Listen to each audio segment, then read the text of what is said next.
quand même dur. J'ai perdu quelques cheveux, voilà. J'ai perdu pas mal de cheveux.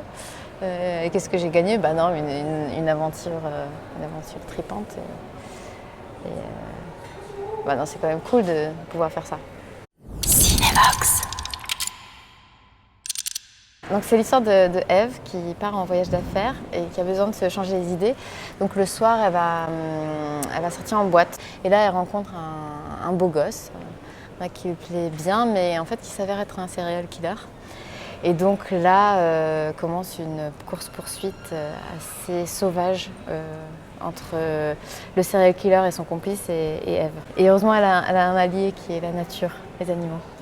Et elle va transformer en fait, elle va tellement subir de violence et d'agression et elle va encaisser jusqu'à ce qu'à un moment donné, trop de violence va faire qu'elle va se retourner et avec une violence encore plus dingue en fait, pour s'en sortir.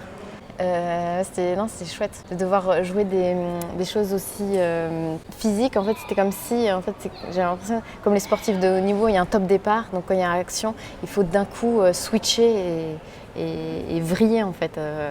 Et c'était assez jouissif et même défoulant en fait de jouer ça. Après la préparation, on a eu un coach pour les cascades, parce qu'après donc il y a la chorégraphie de la cascade et après comment il faut l'investir et y croire sans faire mal à son partenaire. J'ai dû beaucoup courir, les mains attachées, la bouche bâillonnée, sauter dans une rivière, ramper, et donc j'étais réellement dans la boue et je devais me dépatouiller avec tout ça. Le film de Anne Siro et Raphaël Balboni, Une vie d'aimante, qui fait l'ouverture du FIF. Et je joue au théâtre aussi Un royaume de Claude Schmitz. C'est un espèce de doux mélange entre la fiction et le théâtre. J'ai aussi À la folie, qui est un film de Audrey Estrugo, où je joue une schizophrène qui est terminée et là on va bientôt en entendre parler. Donc beaucoup de sorties. Après pour moi tous les tournages ont été décalés et tout ça, donc j'ai des trucs qui arrivent plus. Donc là c'est plutôt théâtre et puis après 2021 cinéma. Cinévox.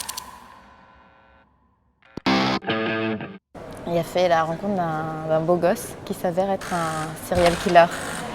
C'est bien qu'on le fasse juste parce que ça va pas être terrible.